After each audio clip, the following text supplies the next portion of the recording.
అంటే మీరు అన్నట్టు నేను ఎక్కడ నేర్చుకోలేదు ఎడిటింగ్ ఇట్లా ఉంటుంది అని చెప్పి ఎక్కడైతే నేర్చుకోలేదు. ఈ పాస్ట్ 8 years నుంచి మై విలేజ్ వీడియోస్ ఎడిటింగ్ చేసుకుంటూ ఫోన్లో స్టార్ట్ అయిందా ఎడిటింగ్? ఫోన్లో కైన్ మాస్టర్లో స్టార్ట్ అయింది.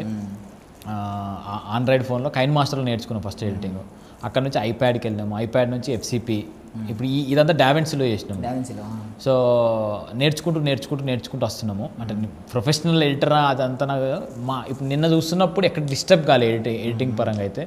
సో అది నాకు ఓకే, నేను బాగానే చేసిన కావచ్చు అనే ఒక మైసభ టీం కూడా మంచి హెల్ప్ చేసిండే. వాళ్ళందరూ కూడా ఏంటంటే ఈ డావెన్సీ కంప్లీట్ కొత్త, వాళ్ళ ఎడిటర్స్ తోటి అడ్జస్ట్ చేసుకొని తన పక్కకు కూర్చొని వాళ్ళని అడ్జస్ట్ చేసుకొని వాళ్ళను తను కమ్యూనికేట్ చేసుకుంటూ మంచిగా ప్రాపర్గా చేస్తుండే. మనం రేపు పొద్దున్న మీరు ఒకవేళ కంప్లీట్గా బిజీ అయిపోయారు అనుకోండి, బీయింగ్ ఒక కామెడీ టైమింగ్ ఉన్న ఆర్టిస్ట్గా మిమ్మల్ని బాగా యూజ్ చేసుకుంటున్నారు, యూటిలైజ్ చేసుకుంటున్నారు, ఒక పక్క లీడ్ సినిమాలు ఏమన్నా చిన్నవి చేసుకుంటూ కంప్లీట్గా బిజీ అయిపోయారు అనుకోండి. ఆ టైంలో ఏం చేస్తారు? ఇది మీ చేతిలో ఉన్న ఒక ఆర్టే ఎడిటింగ్ అనేది.